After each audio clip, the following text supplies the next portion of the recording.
Good evening. You're watching Point Blank here at KTN News, and we are shooting from the Nairobi Serena. If you read a book of philosophy, most of philosophers agree that it's not the size of the wave, but the motion of the ocean that moves the ship. William Samoei Arap Ruto, will he be the 5th president of the Republic of Kenya? Jirongo, if you look at a crystal ball, does he have what it takes? In my view, it will be the worst accident that would have happened to the Republic of Kenya, because it won't take a year. It will be worse than the countries we laugh at, like Somalia. Because I've mentioned to you, you've looked at the sequence of corrupt events that have taken place in this country. In my view, they're actually slightly beyond corruption. This is criminal deception. Just like I explained to you, the issue of T-shirts.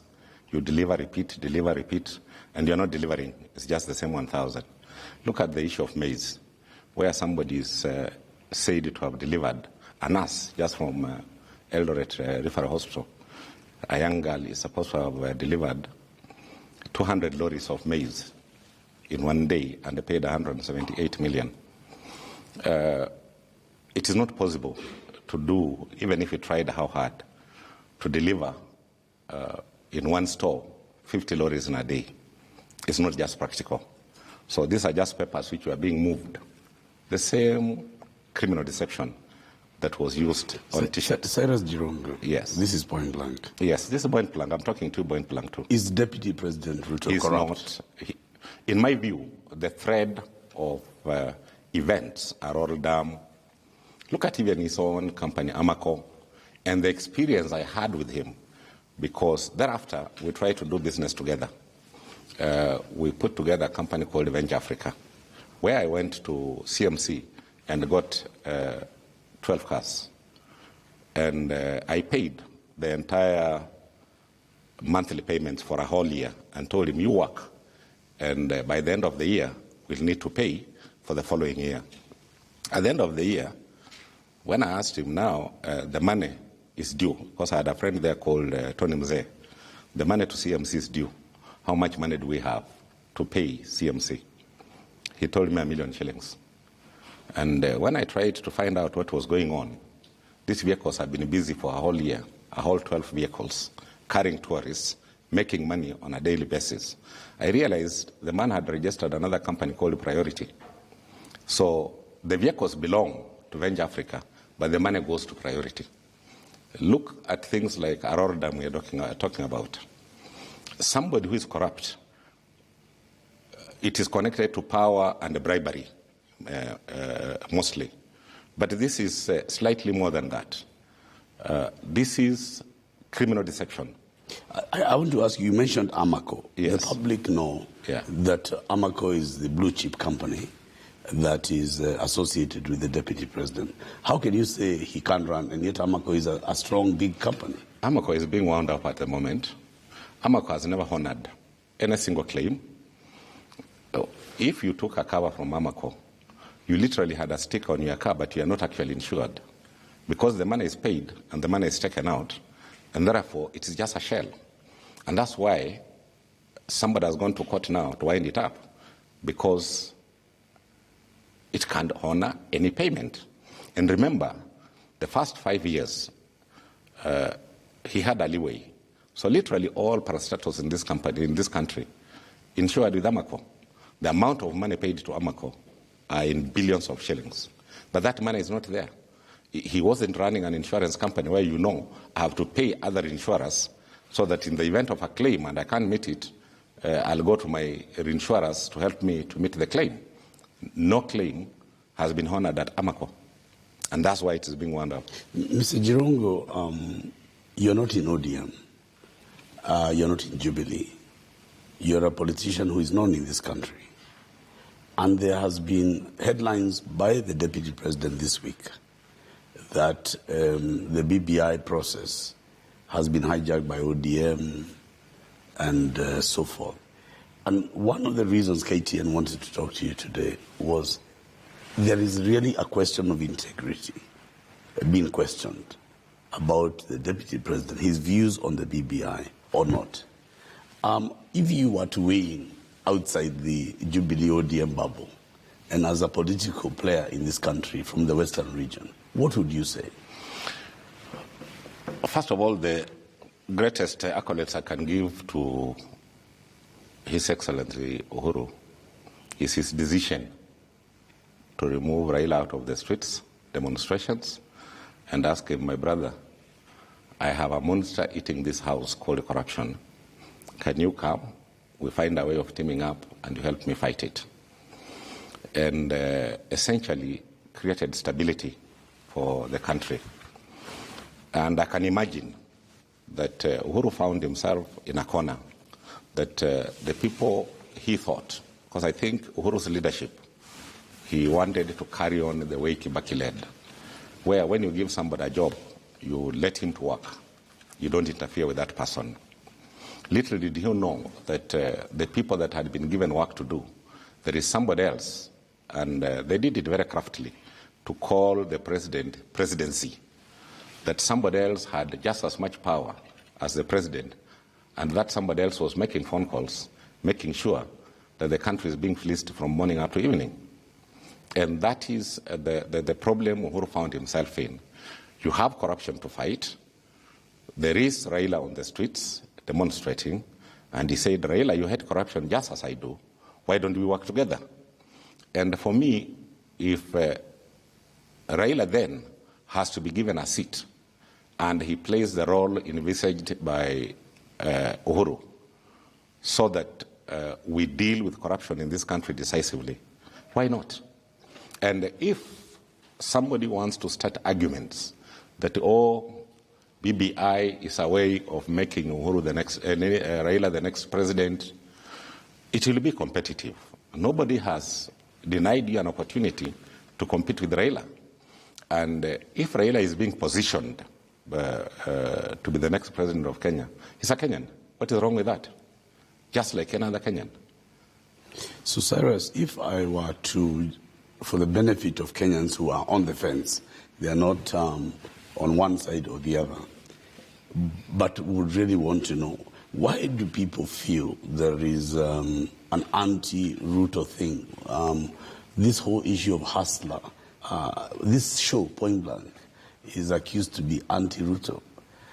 Is there anything that we are saying which is true or not true? What is it about Ruto that generates so much passion? You see,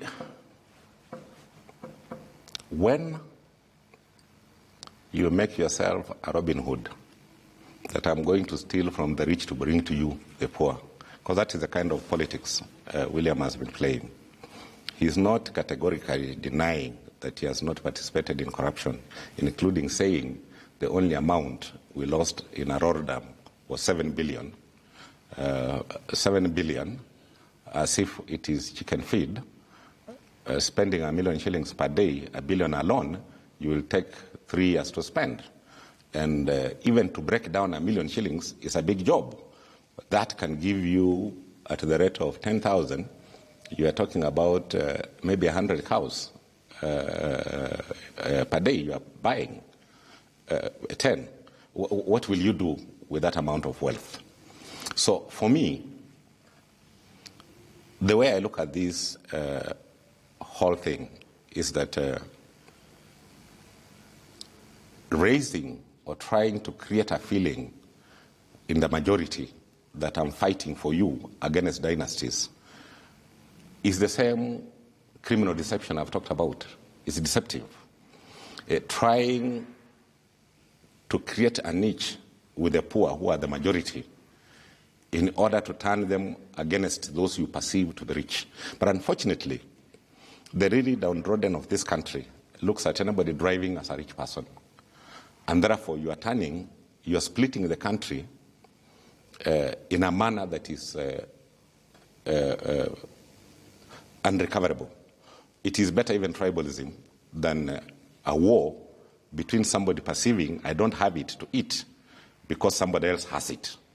And if you are doing it and you are if you are ginning Robin Hood, it's a better deal because that one used to steal from the rich and take to the poor. This is a scenario where you even deceive God. You go to a church, donate 5 million shillings, but you have given the pastor instructions that I'm coming to your church, I'm only donating 1 million. But for perception, I'll give 5 million. Before I leave, you give me back 4 million. So if you reach a level where you are not satisfied by cheating the common Kenyan, cheating the political elite, you even attempt to cheat God, I don't think this is a person, at whatever cost, should be given an opportunity to move anywhere near power in this country. CJ, if you were to look at the rear view mirror at deputy presidents past, has there ever been this kind of situation where a deputy president becomes the leader of opposition to the sitting president? And this, because I really honestly, I look at Kenyans and say, Gashoka is anti-Ruto. But is it normal? Have you seen this before? The opposition stems from a very simple thing. That why are you widening the scope for those that are against my deception way of doing things? My criminal deception way of doing things, stealing, not delivering anything, using people.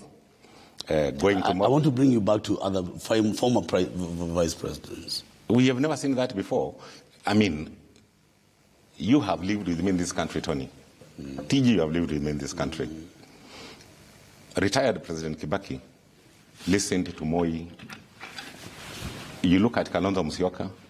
Kibaki ruled exactly the way Uhuru has tried to rule, allowing people to work. Kalonzo Musyoka did not make phone calls. He did not undermine Kibaki at all. Raila was there as the prime minister. He had a lot of power. He did not undermine Kibaki at all.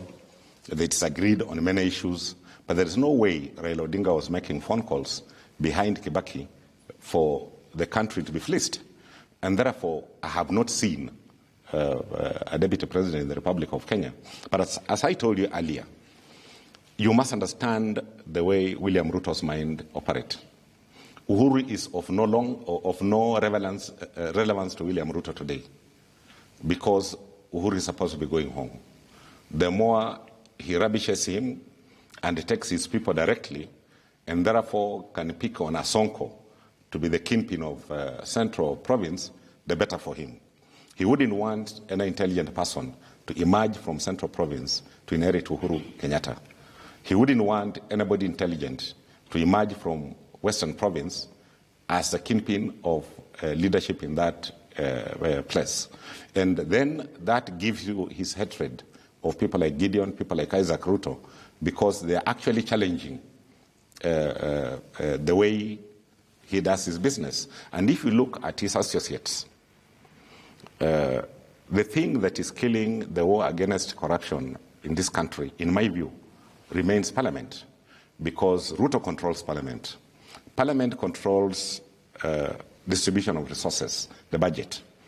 And you will find the judiciary totally without money, because he has issued instructions to the committee members that do not give Treasury and any judiciary the money they require. Because if they have the money they require, the people he has been using to steal will be jailed.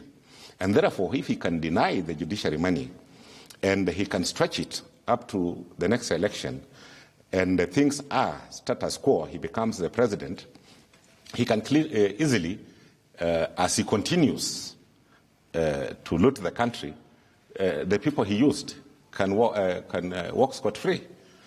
So the need for him to destroy leadership in Western, to destroy leadership in Nyanza, and that's why Raila is his target today. So if you were to shoot from the hip and you were to look wider, and I want you to finish your thought about why him and Raila are there, but it seems to be fighting Raila as a target, but fighting Raila from Central Kenya, or what you call the Mount Kenya region, and from Western Kenya.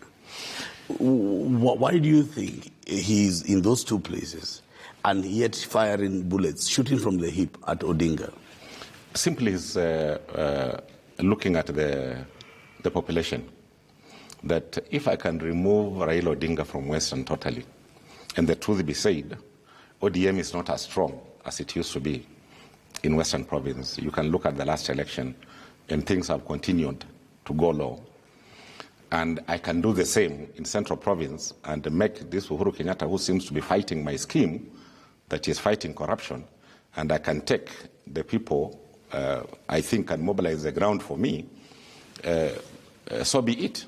And therefore, that is what he's doing, to create dissent in Central Province. Western Province, realizing the dilemma of the people there, let me use whatever little I have taken or have stolen to try and cause confusion and ensure Raila Odinga doesn't move anywhere here, and making sure that the other leadership in that province, whoever is sensible, I do not want to deal with him because he raised questions. The same thing he's trying to do with Central Province. And finally, and don't rule this out, he will then spend whatever he has looted. Come a time, he'll look for somebody with money and tell him, you know, I just want to be here for 10 years. James Mwangi, come and be my running mate. But it will not be James Mwangi he's looking for. He'll be looking for, I have now finished what I've had. If I tell James Mwangi, I'm just speaking on James Mwangi as one of the wealthiest people from Central Province, come with your money, but I'll leave you power. And therefore, the game is playing. If not stopped now, he easily, and that's why he spent so much money earlier, because he's not scared that at the end of the day, I'll lack money to finish the rest. He'll pick on somebody with money and tell him, you know, come on. But that person doesn't know the frustration is going to go through. He doesn't really understand that we are taking over a country that will be worse than Somalia in less than the first 2 years we are in power. So this is the game William Ruto is playing. So, Mr. Jirongo, if I were to ask you the view you have of the other side, Kenyatta and Odinga and the handshake, to what extent do you think, if you're so worried about a Ruto surge, to what extent has Kenyatta and Odinga coming together, the handshake, changed the political landscape? Before I even answer you, let me tell you where I belong.